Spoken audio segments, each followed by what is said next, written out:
आप सभी को प्यार भरा नमस्कार। स्नेह इजी कंसेप्ट में आप सभी का बहुत बहुत स्वागत है।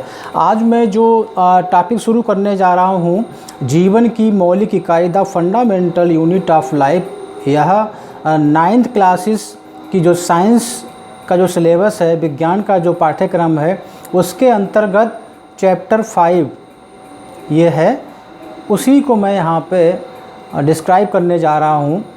तो बच्चों, ये जो भी मैं बताऊंगा उसको आपको अपनी कॉपी पर नोट्स के रूप में लिखना भी है, बाकायदा आपको याद भी करना है।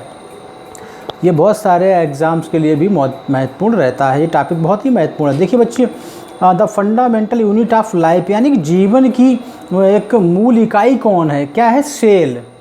आपने पढ़ा होगा अक्सर द सेल या कोशिका। अब कोशिका एक्चुअली में है क्या? देखा होगा कि चाहे एक चींटी का शरीर हो, चाहे एक एलिफेंट हाथी का शरीर हो, या एक छोटी घास का पौधा हो, चाहे वो ऑस्ट्रेलियन यूकेलिप्टस का पेड़ हो, सभी की जो इकाई है ना बेटा, वो सभी की इकाई जो होती है क्या? सेल होती, कोशिका होती है। अर्थात कोशिका सभी जीवों के शरीर की सबसे छोटी या सूक्ष्मतम संरचनात्मक कार्यात्मक इकाई है, स्ट्रक्चरल और फंक्शनल यूनिट है। किसकी? सभी जीवधारियों की। तो कोशिका के अध्ययन को ही साइटोलॉजी या कोशिका विज्ञान कहा जाता है। अब देखिए, कुछ महत्वपूर्ण तथ्य उन पर डालते हैं। सबसे पहले बेटा ये बहुत पूछा जाता है कि कोशिका की खोज किसने की थी। बता दें बच्चों आपको, कोशिका की खोज रॉबर्ट हुक नामक वैज्ञानिक ने 1665 में की थी। इसीलिए इन्हें कोशिका विज्ञान का जनक भी कहा जाता है। किसे कहा जाता है? रॉबर्ट हुक को कोशिका विज्ञान का जनक भी कहा जाता है। बच्चों इसको आप याद रखिएगा। इन्होंने कार की पतली कार थी, उसमें मधुमक्खी के छत्ते के समान कुछ स्ट्रक्चर संरचनाएं देखी थी। उन्हीं संरचनाओं को इन्होंने सेल नाम दिया था। ये बर्ड जो बना है ना सेल, ये सेलुला लैटिन वर्ड है, उससे बना है, जिसका मतलब होता है कंपार्टमेंट, एक चैम्बर या डब्बा, इसका अर्थ ये होता है। देखिए बच्चों, कुछ महत्वपूर्ण पॉइंट्स हैं, इनको आप देखिएगा कि सबसे पहले क्या किया, एंटोनी वान ल्यूवेनहॉक वैज्ञानिक थे। इन्होंने अपना सेल कंपोज सूक्ष्मदर्शी बनाया, सूक्ष्म जीवों का अध्ययन किया। लेकिन रॉबर्ट ब्राउन ने जो क्या किया, इन्होंने केंद्रक की खोज की। एक बहुत ही महत्वपूर्ण खोज थी ये। कब की? 1831 में रॉबर्ट ब्राउन ने केंद्रक की खोज की। फिर जेई पुरकिंजे साइंटिस्ट थे, वैज्ञानिक थे। इन्होंने क्या किया, कोशिका में पाए जाने वाले द्रव्य को जीव द्रव्य नाम दिया, प्रोटोप्लाज्म नाम दिया। तो ये पूछा आता बहुत, नीट के एग्ज़ाम में भी बच्चों आता, जो मेडिकल का एग्ज़ाम होता है ना, उसमें भी आता है, और परीक्षाओं के लिए बहुत महत्वपूर्ण रहता है कि ये पूछा आता है कि जीव द्रव्य या प्रोटोप्लाज्म शब्द किस वैज्ञानिक ने दिया था? जेई पुरकिंजे ने दिया था। इसको आप बेटा याद रखिएगा आप सभी लोग। फिर ये भी बहुत महत्वपूर्ण पॉइंट है कि कोशिका सिद्धांत किन वैज्ञानिकों ने दिया था। बता दें बच्चों आपको कि कोशिका सिद्धांत स्लाइडेन एवं स्वान नामक वैज्ञानिकों ने दिया था। किसने दिया था? स्लाइडेन और स्वान नामक वैज्ञानिकों ने दिया था। क्या दिया था? कोशिका सिद्धांत या सेल थ्योरी। अब ह्यूगो वान बोल ने क्या किया था? जीव द्रव्य का विस्तार से वर्णन किया था। तो कोई ज़्यादा इम्पोर्टेंट नहीं है, इसको आप मत याद कीजिएगा यहाँ पर।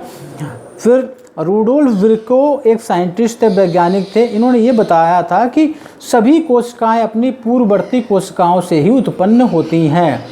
ऐसा नहीं कि कोशिका कोई अचानक ही उत्पन्न हो जाती, जनरेट हो जाती है, बल्कि जो पूर्ववर्ती कोशिका हैं उनसे ही वो उत्पन्न होती हैं। तो ये स्टेटमेंट भी बहुत पूछा आता है, नीट का एग्ज़ाम में भी बहुत आता है। हाँ, ये भी बहुत मोस्ट इम्पॉर्टेंट है कि डब्ल्यू बाल्डेयर ने गुणसूत्र की नाम दिया था, क्रोमोसोम नाम दिया था।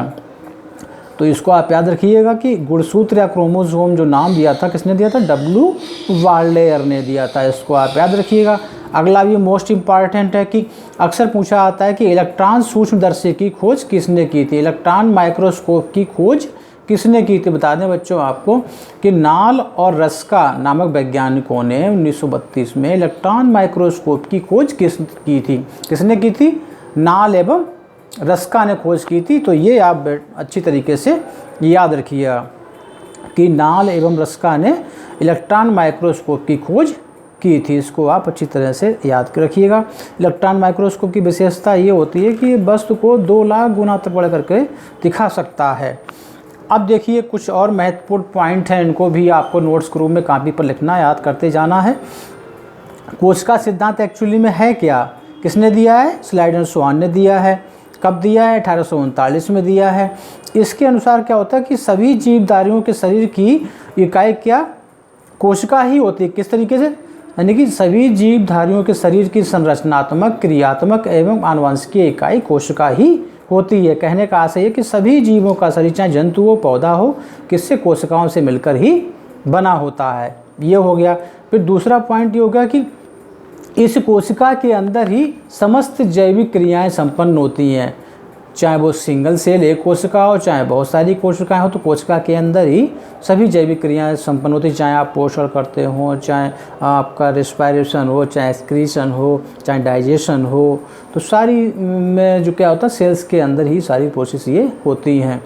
फिर ये भी पॉइंट है इसका बहुत महत्वपूर्ण, सभी कोशिकाएं अपनी पूर्ववर्ती कोशिकाओं से ही उत्पन्न होती है। तो ये आपका हो गया सेल थ्योरी के ये 3 पॉइंट हो गए, इनको बच्चों आप याद रखिएगा। अच्छा, को जैसे हमारे शरीर के बहुत सारे अंग होते हैं ना, ठीक उसी प्रकार से कोशिका में भी कुछ संरचनाएं पाई जाती हैं जिन्हें कि कोशिका का सेल ऑर्गेनेल्स कहते हैं, कोशिकांग कहते हैं, जिनके भिन्न भिन्न कार्य होते हैं, तो इसलिए कोशिकांग भी बहुत महत्वपूर्ण होते हैं। हाँ बच्चों, एक बात और है कि कोशिकाओं का जो शेप होता है ना, आकार भिन्न भिन्न होता है, उनके कार्य के अनुसार भिन्न भिन्न हो जाता है। कभी गोलाकार होंगी, कभी ओवल अंडा शेप्ड होंगी, सिलिंड्रिकल या बेलनाकार मिलेंगी, क्यूबॉइडल या जो है घनाकार मिलेंगी, आपको हेक्सागोनल मिलेंगी, पॉलीगोनल मिलेंगी, आयताकार होगी, रेक्टेंगुलर जैसे बोलते हैं, रेगुलर शेप की भी। तो बहुत सारी कोशिकाओं के अलग अलग शेप मिलते हैं, तो इनको आप याद रखिएगा। आप देखिए क्वेश्चन ये बहुत पूछा आता है कि सबसे बड़ी जंतु कोशिका कौन सी है, तो बता दें आपको सबसे बड़ी जंतु कोशिका शुतुरमुर्ग का अंडा। तो लिख लीजिए क्या बेटा बच्चों, सबसे बड़ी जंतु कोशिका शुतुरमुर्ग का अंडा होता है। और शुतुरमुर्ग कहाँ पाया जाता है, देखा होगा कि अफ्रीकन कंट्रीज में पाया जाता है, सहारा मरुस्थल में मुख्यतः मिलता है मुख्य रूप से। तो इसको आप याद रखिएगा, शुतुरमुर्ग का अंडा सबसे बड़ी जंतु कोशिका होता है। तो ये अब नेक्स्ट वीडियो में आपसे नेक्स्ट टॉपिक के साथ फिर मुलाकात होगी बच्चों। अभी ये आपका चैप्टर चलता रहेगा, इसमें पार्ट 1, पार्ट 2, पार्ट 3 इस तरीके से आपको जारी किए जाएंगे। हाँ, अगर वीडियो पसंद आए तो चैनल को लाइक, सब्सक्राइब और शेयर, कमेंट जरूर करते रहिएगा, और सब्सक्राइब जरूर कर लीजिएगा ताकि आपको अच्छे अच्छे वीडियो मिलते रहें, आपका सिलेबस सही तरीके से पूरा हो सके। आप नेक्स्ट वीडियो में नेक्स्ट सब टॉपिक के साथ फिर मुलाकात होगी। तब तक के लिए सभी को जय हिंद।